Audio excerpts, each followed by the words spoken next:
એક બ્રિજની દુર્ઘટના થઈ. હું જાણું છું 2-4 દિવસ ચર્ચા થઈ, વાર્તા બંધ થઈ જશે.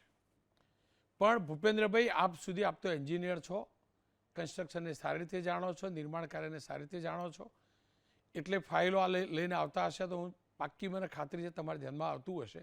પણ મને લાગ્યું વિડીયો બતાવું. અનેક બ્રિજ એવા છે આજે પણ મારા ગુજરાતમાં જે આ જ પ્રકારની દુર્ઘટના સર્જી શકે છે. એ નેશનલ હાઈવે ઓથોરિટી હોય, પીડબ્લ્યુડી હોય કે પંચાયતના માર્ગો ઉપર બનેલા પુલિયા હોય કે રેલવેના પુલિયા. વિભાગના અધિકારીઓ કેવા મોટરેબલની વાર્તાઓ વ્યાખ્યાઓ કરતા હશે એવું નથી જાણતો, પણ એક પછી એક બ્રિજ મારી સરકાર સમક્ષ હું એની સ્થિતિ રજૂ કરવા માગું છું. વડોદરાની બ્રિજ દુર્ઘટના બાદ અમે રિયાલિટી ચેક કરાવ્યું, બહુ ઝાઝો સમય ન મળ્યો છતાં પણ. તો અનેક બ્રિજ એવા છે. હવે આ જે બ્રિજ તૂટ્યો એટલે ત્યાંનું જે ડાયવર્ઝન આપ્યું, એ ડાયવર્ઝનની વાત કરીએ તો એમને ડાયવર્ઝન આપ્યું ઉમેટા બ્રિજ ઉપર. હવે ઉમેટા બ્રિજની હાલત તમે જોજો. અહીંયા પણ અનેક ઠેકાણે બ્રિજના પિલ્લર અને સ્ટ્રક્ચર પર સળિયા દેખાય છે, આપ જોઈ શકો છો. અહીંથી ડાયવર્ઝન આપવામાં આવ્યું છે. મોટા વાહનો પર અહીંયા પ્રતિબંધ મૂકવામાં આવ્યો છે. આશા રાખીએ કે આની પણ તપાસ વ્યવસ્થિત થઈ હોય, નહીંતર જે તે અગાઉ પટેલ સાહેબ કહેતા હતા એમ કાંકરા તો અહીંયા ખરેલા જ દેખાય છે, અહીંયા ખરેલા દેખાય છે. હવે તમને લેજો બીજા બ્રિજ તરફ. બીજો બ્રિજ સુરતનો છે. આપણે મુંબઈ જતા હોઈએ તો તાપી નદી આવે, સૂર્યપુત્રી તાપી નદી, કામરેજ આવે કે જ્યાંથી સુરતનો પ્રવેશ દ્વાર આવે. અહીંનો નેશનલ હાઈવેનો આ બ્રિજ છે. અહીંયા લોખંડની પ્લેટો નખી છે. જે જોઈન્ટ ખરાબ છે ને ત્યાં લોખંડની પ્લેટ નખી અને આ ઠીગડું માર્યું છે. ગરીબ પરિવારનો દીકરો કે દીકરી હોય એનું શર્ટ કે ટી શર્ટ ફાટે એટલે માં નાનું અમથું ઠીગડું મારી આપે. એ તો મજબૂરી હોય, પણ મારી દેશની સરકારની તો આવી મજબૂરી નથી ને કે આવી પ્લેટો મૂકીને ઠીગડા મારવા જોઈએ. કુમારભાઈ કાનાણીએ પણ આની રજૂઆત કરી છે અને આ બ્રિજ ઉપર નાની એમથી નહીં 7 ફૂટ સુધીના બ્રિજ પર પ્લેટો નાખવામાં આવી છે. ધારાસભ્ય કુમારભાઈ કાનાણીએ પણ કહ્યું છે કે આ બ્રિજ જોખમકારક છે અને આ એ બ્રિજ છે જ્યાંથી હેવી વ્હીકલ પાસ થાય છે. આપ જોઈ શકો છો 40 ફૂટ કન્ટેનર જોઈ શકો છો, આ પ્લેટ જોઈ શકો છો. બસ પછી તપાસનો રિપોર્ટ કાઢવાનો. હર્ષભાઈ સુરત જાઓ એટલે તો અહીંથી કીમ થઈને નીકળી જજો, ભૂલથી આ કામરેજ થઈને નીકળતા, આ પ્લેટ દૂર ના કરો ત્યો, નહીતર પછી તપાસનો રિપોર્ટ અમારે શોધવો પડશે ને, એટલે કહું છું. અને અનેક એ ધારાસભ્યો જાય છે, મંત્રીઓ જાય છે. મને જે જાણકારી મળી છે એ પ્રકારે કેન્દ્ર સરકારના ધ્યાનમાં લાવવામાં આવ્યું છે અને બીજો જે હાઈવે બન્યો છે સંદીપ દેસાઈ આ ધ્યાનમાં લાવ્યા છે અને એના જ કારણે બીજો જે હાઈવે બન્યો છે એને સત્વરે ઓપરેટ કદાચ કરવાની સૂચના પણ અપાઈ જશે, અને ગડકરીજી આ રસ્તો મહારાષ્ટ્ર જ જાય એટલે થોડુંક ધ્યાન રાખજો. MS વાળી ગાડીઓ અહીંથી જ પસાર થાય એટલે શક્ય હોય ત્યાં સુધી બીજા રોડની વ્યવસ્થા કરાવજો, નહીંતર અહીંયા પણ આવી જ દુર્ઘટના થશે. હવે તાપી લઈ જાઓ. તાપીના ડોલવણના વાકલા ગામ પાસે બ્રિજની હાલત જોજો તમે. આ ખાડા જોજો. નેશનલ હાઈવે 56 પર પૂર્ણા નદી પર આ બ્રિજ બન્યો છે. જર્જરિત હાલતમાં બ્રિજ છે. લોકો જીવના જોખમેથી પસાર થઈ રહ્યા છે. બ્રિજ પર સળિયા દેખાય છે અને વાહન ચાલકો શું કહી રહ્યા છે એ સાંભળી લો. સરકારમાં બેઠેલા અધિકારીઓને મારી નમ્ર વિનંતી છે કે તાત્કાલિક ધોરણે અગાઉ માલોઠા ગામે એક પુલ જે આ હાઈવે પર જ આવે છે એ ધસી પડતો હતો. ત્યારે પણ આગેવાનોએ જાણ કરી અને સદનસીબે લાંબી હોનારત થઈ નહીં. પણ હવે આ હોનારત પાછી ન થાય. અહીં પુલના જે ખાડા છે એ 2-2 ફૂટના ખાડા છે, એમાં સળિયા પણ દેખાઈ આવે છે અને સાવ એકદમ પડી જાય બહુ જ અગત્યનો રસ્તો છે. કારણ કે ઉનાઈ કે નાસિક શિરડી જાઓ અથવા તો શામળાજી જાઓ, શામળાજીથી નીકળો તો વાપી જાઓ, તો એ આ હાઈવે અગત્યનો હાઈવે છે. દક્ષિણ ગુજરાત બાદ તમને મધ્ય ગુજરાતમાં લઈ આવું. છોટાઉદેપુર અહીંથી પસાર થતો નેશનલ હાઈવે 56, એની ઉપર અનેક બ્રિજો આવેલા છે. કેટલાક બ્રિજોની મર્યાદા પૂરી થઈ છે છતાં કોઈ કામગીરી નથી. જૂના અને જર્જરિત બ્રિજો પર ફક્ત લીપાપોતી કરી ટકાવી રાખવામાં આવ્યા છે. આ બ્રિજની હાલત જોજો. મોરિયા નદી પરનો આ બ્રિજ જોતા એકવાર એમ લાગે કે આ બ્રિજ કેટલું જીવશે કહેવું મુશ્કેલ છે. અને બ્રિજ ઉપરથી પસાર થઈએ તો આપણે જીવીએ કે જઈએ એ તો ઉપરવાળો જ જાણે, બાકી આપણે તપાસનો રિપોર્ટ પાછો બની જાય. હવે તમને ઉત્તર ગુજરાત લઈ જાઉં.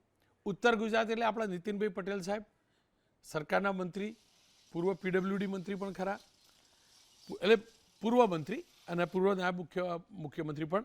હવે એમના જિલ્લામાં આ બહુચરાજીથી મોઢેરા પર રૂપેણ નદી પરનો આ બ્રિજ જોજો, જર્જરિત હાલતમાં છે. 1970માં આ બ્રિજનું નિર્માણ કરાયું. છેલ્લા 3 વર્ષથી આ બ્રિજ જર્જરિત હોવા છતાંય એનું પ્રોપર સમારકામ નથી થતું. લોકો જીવના જોખમે બ્રિજ પરથી પસાર થઈ રહ્યા છે. બહુચરાજી અને મહેસાણા વાયા મોઢેરાને જોડતો આ એકમાત્ર બ્રિજ છે. જો આ બ્રિજ બંધ થઈ જાય તો મોઢેરા તરફનો સંપર્ક તૂટી જાય, જે કારણે આ બ્રિજ બંધ નથી કરાતો. પણ જ્યારે આ બ્રિજ પરથી વાહનો પસાર થાય છે ત્યારે આ બ્રિજ ઝૂલતો પુલ બની જાય છે. આ બ્રિજના વિકલ્પ રૂપે સમાંતરે અન્ય એક બ્રિજનું નિર્માણ કરવામાં આવી રહ્યું છે. 3 વર્ષથી નિર્માણ ચાલી રહ્યું છે, પણ ગોકળગાયની ગતિએ એ નિર્માણ ચાલે છે. અપેક્ષા રાખું ભગવાન કરે બરોડાના પાદરા જેવું ના થાય. મહેસાણાનો બીજો બ્રિજ બતાવી દો, ઊંઝા. હવે તો બહુ નવો નક્કોર બનેલો બ્રિજ છે, 5 વર્ષ જ. 2020માં બનેલો આ રેલવેનો બ્રિજ જોજો, માત્ર 5 વર્ષ થયા છે. બ્રિજમાં ખીલાશ્રીના દર્શન થાય છે. કરોડો રૂપિયા નાખવામાં આવ્યા બ્રિજના નિર્માણ પાછળ. આ બ્રિજમાં અસંખ્ય ખાડા છે, હાથેથી પોપડા ઉખડી જાય એવી સ્થિતિ છે.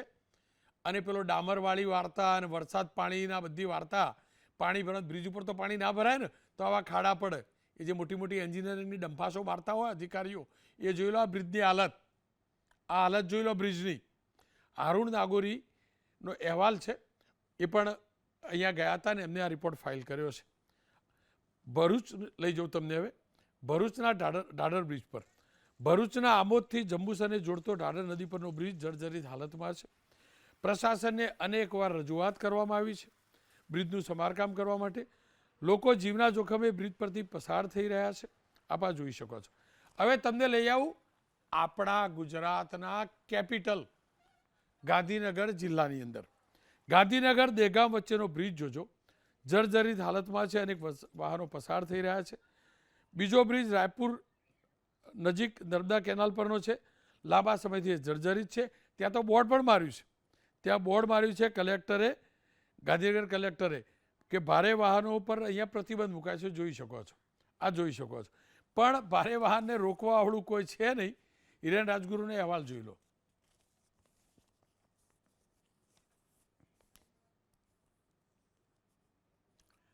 ગાંધીનગરથી દહેગામ બાજુ જવાનો આ સ્ટેટ હાઈવે છે. સ્ટેટ હાઈવે ઉપર નર્મદાની કેનાલ ઉપર આ બ્રિજ બનાવવામાં આવ્યો છે. 1.5 વર્ષ પહેલાં આ બ્રિજ અહીંયા જર્જરિત થયો હતો. બ્રિજનો કેટલોક ભાગ પડી ગયો હતો, જેને રિપેર કરવામાં આવ્યો અને પછી કલેક્ટર દ્વારા લગભગ 1 થી 1.5 વર્ષ થયો, જેને આ જાહેરનામું જારી કરવામાં આવ્યું કે ભારે વાહનોએ પસાર ન થવું. એમ છતાં આપ દ્રશ્યની અંદર પણ જુઓ કે આ ભારે વાહનો અહીંથી પસાર થઈ રહ્યા છે, એની સાથે નાના અને હળવા વાહન. આ જોયું તમે. હવે રાજકોટ લઈ જાઓ. રાજકોટ સોમનાથ નેશનલ હાઈવે પર ઓવરબ્રિજમાં ગાબડું પડેલું છે. બ્રિજ પર ગાબડાના કારણે એક તરફનો રોડ 15 દિવસથી બંધ છે. પ્રશાસન અહીંયા ઠીકડા મારી રહ્યું છે. દાહોદ લઈ જાઓ. દાહોદથી રાજસ્થાન મધ્યપ્રદેશને જોડતો બ્રિજ પણ જર્જરિત હાલતમાં છે. ખાર નદી પર બ્રિજમાં ઠેર ઠેર તિરાડો, ખાડા પડેલા છે. સમારકામ ક્યારે થશે ભગવાન જાણે. બસ આ સ્થિતિ છે. એટલે લાગ્યું કે સરકારના ધ્યાનમાં લાવું, કારણ કે અમે જીવવા માગીએ છીએ. અમે કરદાતા છીએ. અમે જે વાહનમાં પસાર થઈએ છીએ પબ્લિક ટ્રાન્સપોર્ટ હોય તો એની ટિકિટ લઈએ છીએ. અમે અમારું વાહન ખરીદીએ છીએ તો એના એક પુર્જાનો ટેક્સ ભરીએ છીએ. એના રજિસ્ટ્રેશન વખતે ભરીએ છીએ ટેક્સ. ઇન્સ્યોરન્સ ભરીએ છીએ ને અમારા જીવનો, એના ઉપર પણ કદાચ ટેક્સ લાગતો હશે, એ પણ ભરીએ છીએ. જ્યાં ટોલ બૂથ છે ને એનો પણ ટેક્સ ભરીએ છીએ. અને પેટ્રોલ ડીઝલ ગેસ ભરીએ છીએ, એનો પણ ટેક્સ ભરીએ છીએ. અને તમે અમને રોડ રસ્તા કે પુલિયા કોઈ દાનમાં નથી આપતા, સેવા નથી કરતા. આ સરકારની ફરજ છે ને, એટલે તમારા ધ્યાનમાં લાવું છું. આ તમારી ફરજ છે. અમને જીવાડજો, અમે જીવતા રહીશું ને તો ટેક્સ ભરીશું, અને ટેક્સ ભરીશું ને તો અધિકારીઓના પગાર થશે. મારી સાથે યોગેશ વાણી સાહેબ જોડાયેલા છે, સ્ટ્રક્ચરલ એન્જિનિયર છે. નરેન્દ્ર રાવત કોંગ્રેસના નેતા છે. વાણી સાહેબ, આપનો તો ઘણો અનુભવ હશે, આપની પાસેથી જાણવું છે. મેં અનેક બ્રિજ બતાવ્યા, અનેક પુલિયા બતાવ્યા.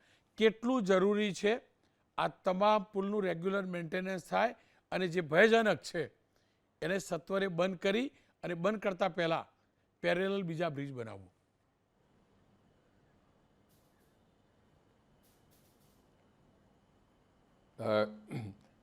આ પર્ટિક્યુલર જી સર. જે દુર્ઘટના થઈ છે જી. એ બાબતમાં મારી પાસે વિગતો નહીં હોવાને કારણે એ બાબતમાં હું કંઈ કહી નહીં શકું. જી સર. પણ એક જનરલ ઓબ્ઝર્વેશન કરીએ તો એવું છે કે આજકાલ તો હજુ તો બનીને ઉદ્ઘાટન બી ના થયા હોય એવા બ્રિજીસ બી પડવાના બહુ જ ઇન્સિડન્ટ્સ બની રહ્યા છે. બિહારમાં હમણાં કેટલા બધા બ્રિજ એક મહિનાની અંદર પડી ગયા. ગુજરાતમાં બી એવા મિસહેપ્સ થયેલા છે. સામાન્ય રીતે જ્યારે બી કંઈ આવી દુર્ઘટના ઘટે ત્યારે એના ઘણા કારણો હોઈ શકે અને એની વિગતમાં ઊંડાણમાં ઉતર્યા વગર કંઈ નિરાકરણ પર આવવું મુશ્કેલ હોય છે. કેટલીક વાર ડિઝાઇનરનો વાંક હોઈ શકે, કેટલીક વાર કન્સ્ટ્રક્શનમાં ખામી રહી ગયેલી હોય અને જનરલી એવું જોવામાં આવે છે કે આપણે ત્યાં નવા પ્રોજેક્ટ્સ ઉપર તો ધ્યાન અપાય છે પણ જે પ્રોજેક્ટ્સ ચાલુ છે એના મેન્ટેનન્સ ઉપર પૂરતું ધ્યાન અપાતું નથી. અને હવે આ વસ્તુ વધારે મહત્ત્વની એટલા માટે થઈ છે કારણ કે ઘણા બધા આપણા બ્રિજીસ હવે એમની અવસ્થાએ પહોંચેલા છે. આપણે 100 વર્ષનું આયુષ્ય કોન્ક્રીટના બ્રિજ માટે ગણીએ તો એ યોગ્ય નથી. 60 વર્ષનું આયુષ્ય ગણાય. તે બી એ કયા સર્કમસ્ટન્સીસમાં છે, એની શું કન્ડિશન છે, બધા બ્રિજીસની કન્ડિશન સરખી તો હોય નહીં. કોઈક વધારે ખરાબ હાલતમાં હોય, કોઈ સારી હાલતમાં હોય. એટલે હવે એ જરૂરી છે કે બધા જ બ્રિજીસનું થરો ઇન્સ્પેક્શન કરીને જે રિપેરેબલ હોય એનું રિપેરિંગ થવું જોઈએ અને જે એમ લાગે કે આનું રિપેરિંગ પોસિબલ નથી એને માટે એક હિંમતભરો નિર્ણય લઈને એને ડિમોલિશ કરીને નવા બ્રિજ તરફ આપણે નિર્ણય લેવા જોઈએ. અને આ બધી વસ્તુ વખતસર થવી જોઈએ. કોઈ દુર્ઘટનાની રાહ જોઈને બેસી રહીએ તે તો બરાબર યોગ્ય નથી જ. અને જેટલું ધ્યાન આપણે નવા રોડ્સ બનાવવામાં, નવા ઇન્ફ્રાસ્ટ્રક્ચર બનાવવામાં ધ્યાન આપીએ છીએ એટલું જ ધ્યાન આપણે જૂના બ્રિજીસ અને જૂના રોડ ઉપર પણ આપવું પડશે. કારણ કે હવે એ બધા ઘણા ખરા બ્રિજીસના જૂના થવા માંડ્યા છે ને એટલે આ બહુ જરૂરી બની ગયું છે. બિલકુલ. આપનો ખૂબ ખૂબ આભાર. ખેર નરેન્દ્ર રાવત મારી સાથે જોડાયા. નરેન્દ્રભાઈ, મને જે જાણકારી છે એ પ્રકારે આપ પણ તો એન્જિનિયર છો ને? આવું જ ભણેલા ને આ બધા પુલ બનાવો એવું બીજું ભણેલા? જી. આ ભણાવવામાં આવું જ આવેલું બધું? જી, સિવિલ એન્જિનિયર જ છું. એટલે આવું ભણાવાયેલું કે ખોટું આવું નથી ખોટું કેવી રીતે કહેવું, મોટરેબલની ડેફિનેશન કેવી રીતે કરવી, આવું જ ભણાવ્યું હશે તમને પણ. તમારી ઉંમરના જ બધા છે આ સચિવો બચીવો ને એક્ઝિક્યુટિવ ને એસી વાળા. બધાને જ ઓળખું છું. વાત એ છે કે જે પ્રકારે આજની ઘટના છે એ સરકારે અને લોકોએ સબક લેવાની જરૂર છે. આ ઉદાહરણરૂપ ઘટના રોનકભાઈ કેમ કહી શકાય કે ભૂતકાળની અંદર છેલ્લા 5-7 વર્ષથી આની બાબતમાં રજૂઆત સામાન્ય નાગરિક કહેતો હોય કે આ પડી જાય એવો છે, એને સરકાર અને એન્જિનિયરો એનો રિપોર્ટ આપે ને આવી કરુણ ઘટના સર્જાય. અમારા વિપક્ષના નેતાના પત્રો જોવા મળે. અમારા જિલ્લા પંચાયતના પૂર્વ સદસ્યએ એને સ્પષ્ટ લખ્યું છે કે આ બંધ કરવો પડે એવી પરિસ્થિતિ છે. તેમ છતાં સરકારની ઊંઘ ન ઉગડે અને આ પ્રકારની પરિસ્થિતિનું નિર્માણ થાય તો સ્પષ્ટ રીતે હું કહેવા માગું છું કે જે મંત્રીશ્રી હોય, એટલે અત્યારે મંત્રીશ્રી તો ભૂપેન્દ્રભાઈ છે, આ ખાતું એમની પાસે છે, એમને માનવતાના ધોરણે રાજીનામું આપી દેવું જોઈએ. કારણ કે આ પ્રકારે ઘટના ઘટી જેના જીવંત ઉદાહરણ છે. આના પુરાવા તો મળી ચૂક્યા છે. એનો મતલબ તમારી ગંભીર બેદરકારી લોકોને મોત સુધી લઈ જાય. તમને શાસનમાં રહેવાનો અધિકાર નથી. અને બીજી વાત કરવા માંગુ છું, જે તમે બીજા એપિસોડમાં ગુજરાતના બધા બ્રિજ બતાવ્યા. આઝાદી પછી કોંગ્રેસ પક્ષે ખૂબ બ્રિજ બનાવ્યા, પુલ બનાવ્યા, ગામડાઓ સાથે કનેક્ટેડ કર્યા. 40-50 વર્ષ સુધી આ બ્રિજ હજી સુધી તૂટ્યા નથી. હમણાં કોંગ્રેસના શાસનમાં જ બનેલો. સાંભળો ને લિસ્ટ મોકલાવી. મોટા ભાઈ નરેન્દ્રભાઈ, આપ તમારું નામ બી ખોટું છે. હા, એ જ આ બ્રિજ બી કોંગ્રેસના શાસનમાં જ બનેલો. મને મારી કહેવાનો મતલબ બ્રિજ તૂટે 40-50 વર્ષની મર્યાદા જનરલી હમણાં જ આપણા વાણી સાહેબે કહ્યું કે આપણે 100 વર્ષની વાત કરીએ પરંતુ 50-60 વર્ષ કોઈ પણ બ્રિજની મર્યાદા હોય.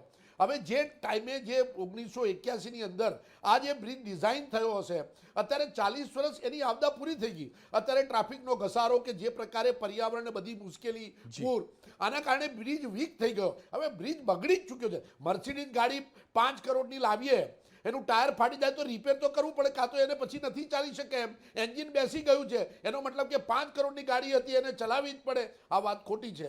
જ્યારે બ્રિજે તમને દર્શન આપી દીધા કે આ બંધ કરવાની જરૂર છે, તેમ છતાં બી જે અધિકારીઓ હોય, સરકારના મંત્રી હોય, આ તમામે આ બાબતે જવાબદારી લેવી જોઈએ. આપે બહુ ખરાબ બોલ્યા છો. આપે સ્પષ્ટ કહ્યું છે, આપના બે ઇન્ટરવ્યૂ જોયા, સવારે 7:50ની આસપાસ બ્રિજ તૂટ્યો, ત્યારે 8 વાગ્યાની આસપાસ આપના ટીવીએ મારી પાસે ફોન લીધેલો. એ ટાઈમે બી મને ખબર, સૌથી પહેલા ન્યૂઝ તમે આપેલા, તો દ્રશ્યો તમારામાં જોયા મેં.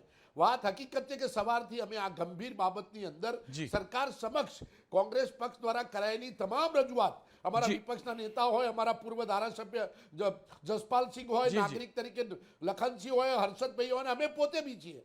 વાત એ છે કે જવાબદારી સરકારે સ્વીકારી નથી. તાત્કાલિક આ બધા હોદ્દાથી દૂર કરી દેવા. અને બીજી વાત કરું, આખા ગુજરાતની અંદર તમે પરિસ્થિતિ જોશો, ગંભીર છે. અત્યારે જે ટ્રાફિક ડાયવર્ટ કરવામાં આવ્યો છે, એની બાજુનો જે સિંધરોટનો બ્રિજ જે વડોદરાથી આકલા ઉપર જાય છે, એ બ્રિજ પણ ગંભીર છે. એની બી આવરદા પતી ગઈ છે. એને પણ મોટો કરવાની કે નવો કરવાની જરૂર છે. એ હું જાણું છું, કારણ કે મેં ત્યાં કામ બી કર્યું છે બ્રિજની નીચે. એઝ એ કોન્ટ્રાક્ટર મેં કામ બી કરેલું છે. હું કહું છું કે આ સ્પષ્ટ રીતે ગુજરાતની અંદર જે જી નરેન્દ્રભાઈ, ના એટલે કહેવા, અમે તો બધા ત્યાં કામ એટલે કે સામાન્ય કામ, બ્રિજ તો અમે બાંધી શક્યા નથી.